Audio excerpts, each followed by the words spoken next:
Good day, folks. Today we are going to take a closer look at the Ryze Tello. A lot of people are referring to this as the DJI Tello, and that was just because the way it was announced at CES, and it appeared on the DJI website. There was a press release, but really it's just got some internal components by DJI. It uses their flight controller as well as some Intel technology. The drone comes in at $99, so it's a great little starter drone for people who want to maybe kind of get into it. If you don't own one, but you don't know if you want to invest that kind of money on like $1,000 drone or even more, this is a good way to maybe get started to see if it's a hobby, something that you might be interested in. It's also good for kids and just for messing around with. So let's just open it up and then we'll take a closer look at it and see what it can do.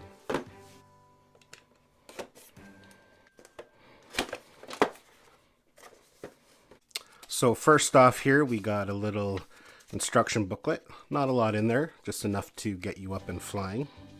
In that first little bag are some spare propellers and a little tool for removing the propellers. Also in the bag, we have one battery. So the battery comes in at 1100 milliamps.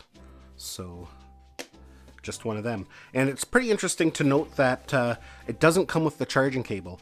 For some reason, they figure most people have the little micro USB cables kicking around, that they didn't want to put one in there.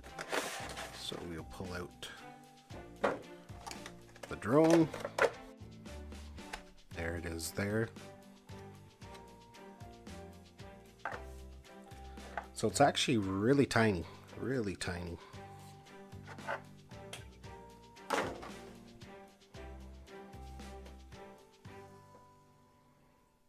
Now, some of the features of the Tello: it has a 5 megapixel camera and it does 720p video. There is no gimbal, but the image is stabilized electronically.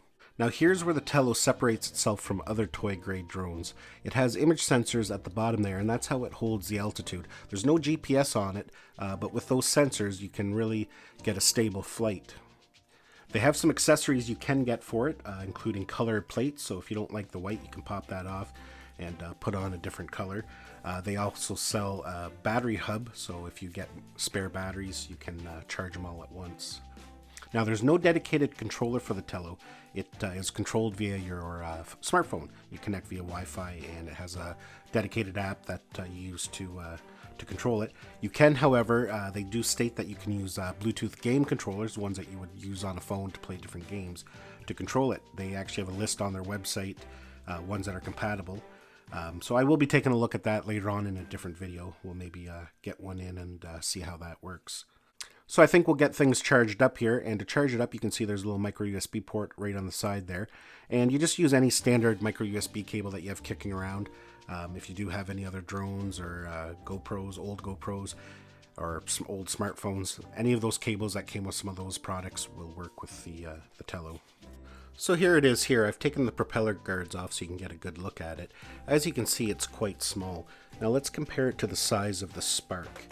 So in here it is compared to the Spark. You can see there is quite a size difference.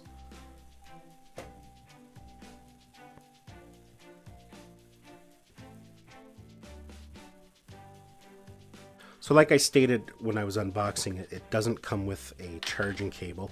I just use this micro USB cable and it worked fine. So on the side here is the power button. So when you insert the battery, as it's in there now, just hit the power button, hold it down, and it will power on. So let's go ahead, we'll hook it up to our iPhone and we will see how it flies. Okay, to connect the Tello app, all we're going to do is hit the power button on the side of the unit. And it will start to blink there. Now we're going to go to our wireless connections and we're going to connect to the Tello. And now we'll launch the Tello app. Now the first time you'll have this little tour it kind of gives you. So just a quick overview of the app here.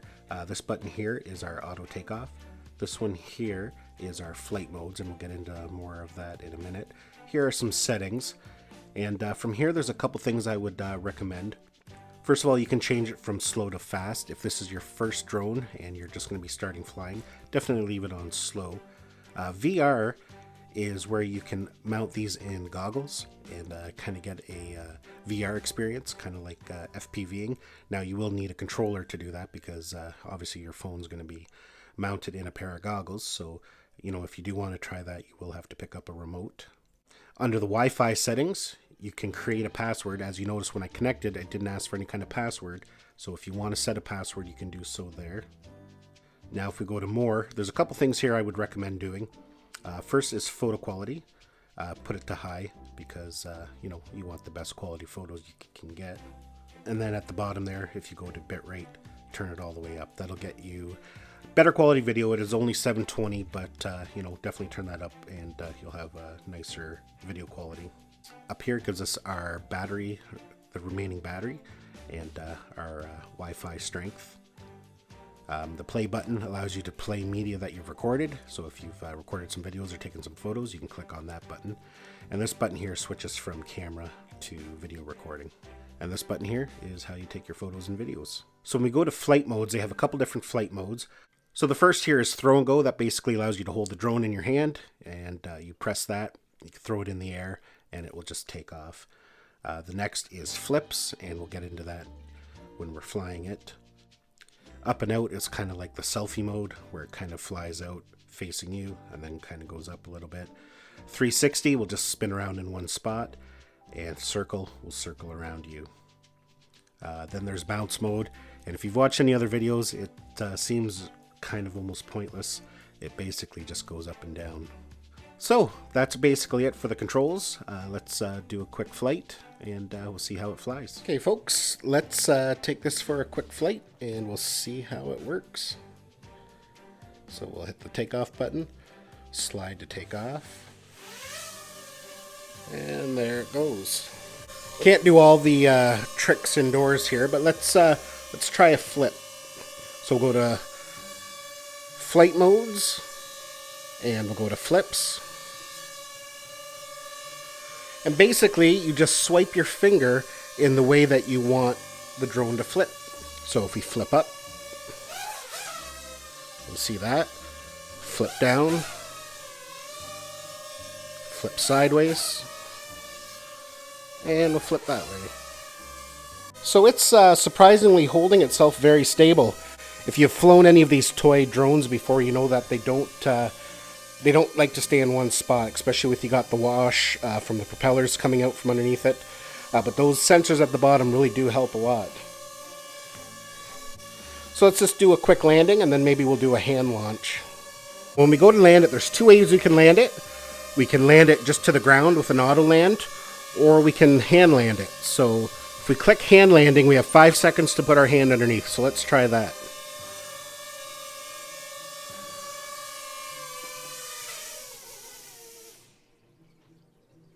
Perfect. So to do a hand launch, basically we click the flight modes and throw and go, we click on it. So now it says click the above icon and you have 5 seconds to throw it.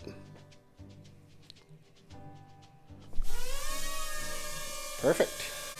So a little bit of lag there in the video, quite common. So let's take a look at a couple of these other smart modes. 360.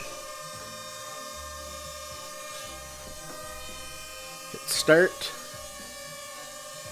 and as you can see there, the aircraft is just going to spin around, kind of get a view of everything, and then it'll just stop where it took off from.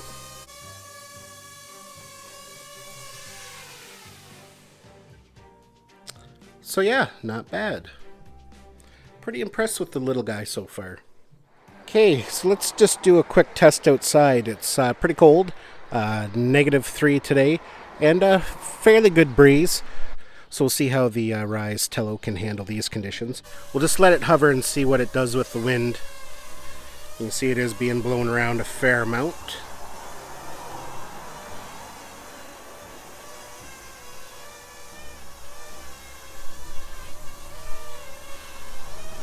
But not bad actually for a small little drone like that. So yeah, not a bad little drone for the money, $100. According to their website, it has about a 100-meter distance with using your smartphone. But I wouldn't really count on that. Usually when they say 100 meters, you're lucky if you can get maybe 50 to 60 meters. If you use a controller, you're still not going to get any farther of a distance because they're just a Bluetooth controller. So that will not extend the range at which you can fly. So yeah, folks, that is the DJI Tello. Not a bad little drone for $100. It doesn't fly the greatest in a high wind. It only weighs 80 grams, so a good gust of wind can kind of carry this off. But not too bad. Inside it flies very well. It's very stable up in the air. It holds its altitude well and its position well. There's a little bit of lag in the video, which is quite common with some of these types of Wi-Fi drones. Now the question is it worth it to get? Depends on how you're going to use it and who it's for. Definitely, if you own something like the Spark, it's really not worthwhile to get. The Spark obviously is a different class of drone. But if you're looking to get a drone to maybe fly around the house, you don't want to risk flying your Spark indoors, maybe damaging it. Something like this might be a good idea. Also, if you have kids, you know, it's a great way to get them kind of into the hobby. You know, you're not going to be risking a lot of money up in the air with a drone like this. The other nice thing, because it's only 80 grams, it doesn't adhere to some of the guidelines that the larger drones do. So you can pretty well fly this anywhere within reason. So in that aspect, if you just want to get up and get some nice photos, 5 megapixel camera, it actually takes not too bad of photos. The video isn't the greatest. I find it a little choppy, but the pictures are actually not bad. So if you want to get some interesting photos, maybe in a place that you can't fly a traditional drone that's over 250 grams, something like this is inconspicuous and definitely allows you to fly in more areas that you wouldn't maybe be able to fly a traditional drone. So yeah, that's basically it for this video. Definitely, if you do pick it up, I would definitely get some extra batteries. It's rated at 13-minute flight time with the battery that comes with it, but again, you never quite get that, so you might only be flying for about 10 minutes. So a couple extra batteries, and definitely maybe even the charging hub if you do have you know, a handful of batteries, because charging them up one at a time in the drone will actually take quite a while. Well, folks, that's it for this video. Hopefully you found it informative. Hopefully you enjoyed it. Give this video a thumbs up if you did. Don't forget to subscribe to my channel so you don't miss any of our upcoming videos. And we'll see you in the next one.